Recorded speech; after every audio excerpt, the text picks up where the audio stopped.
શહેરમાં મોટી સંખ્યામાં રહેતા બિહાર, ઝારખંડ અને પૂર્વી ઉત્તર પ્રદેશના લોકો દ્વારા છઠ પર્વની ઉજવણી કરી હતી। સંધ્યા ટાણે શહેરના તાપી તટ પર હજારોની સંખ્યામાં લોકો પોતાના પરિવાર સાથે ડૂબતા સૂર્યનારાયણને અર્ઘ્ય અર્પણ કરવા માટે ઉમટી પડ્યા હતા। શહેરમાં આયોજિત 6 ઓવારાઓ પર હજારોની સંખ્યામાં લોકોએ ડૂબતા સૂર્યને અંજલિ આપી છઠ પૂજા કરી હતી।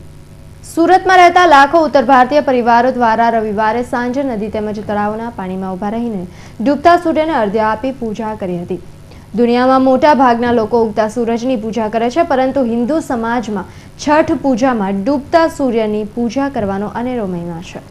સુરતમાં જહાંગીરપુરા ઇસ્કોન મંદિર, કોઝવે, ડિંડોલી તળાવ, પર્વત પાટિયા તળાવ, મોરા ટેકરા, વણઝારા ઓવારા, અમરોલી વગેરે સ્થળો પર છઠ પૂજા કરવામાં આવી હતી। તાપી કિનારાઓ અને તળાવ પર છઠ પૂજા માટે સ્વયંસેવી સંસ્થાઓ દ્વારા પાર્કિંગ, 10 હંગામી ટોયલેટ, 10 ચેન્જ રૂમ, વ્હીલચેર, પીવાનું પાણી, પૂજા માટે 2 લેયરનો પ્લેટફોર્મ, ડોક્ટરની ટીમ, પ્રસાદ વિતરણ, સાફ સફાई અને લાઇટના માટે ખાસ વ્યवस्था કરવામાં આવી હતી। देखिए, सूर्यपुत्र का शहर है सूरत और सूर्यपुत्र के शहर में सूर्यपुत्री राप्ती बहती है और सूर्य षष्ठी का व्रत है। सूर्य की जो सबसे छोटी पत्नी उषा वो छठी मैया है, तो छठी मैया को प्रसन्न करने की कामना से किया गया यह व्रत, वो भी सूरत की धरती पर सूर्यपुत्र के शहर में सूर्यपुत्री के सामीप्य में। ये सूर्य का अद्भुत संयोग है।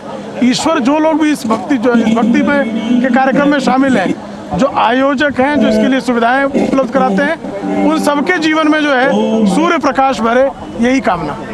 आज का मुख्य उद्देश्य क्या है छठ पूजा का? छठ पूजा का मुख्य उद्देश्य है जीवन में अंधकार समाप्त कर उसकी जगह प्रकाश का आगमन हो, इसकी कामना करना।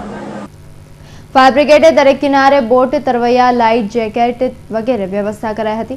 લોકપર્વ છઠની જે રીતે બિહાર, ઝારખંડ અને પૂર્વી ઉત્તર પ્રદેશના વિવિધ વિસ્તારોમાં દબદબાભેર ઉજવણી કરવામાં આવે છે, તેવી જ રીતે ઉજવણી સુરતમાં લાખોની સંખ્યામાં રહેતા આ વિસ્તારના લોકો દ્વારા કરવામાં આવી હતી।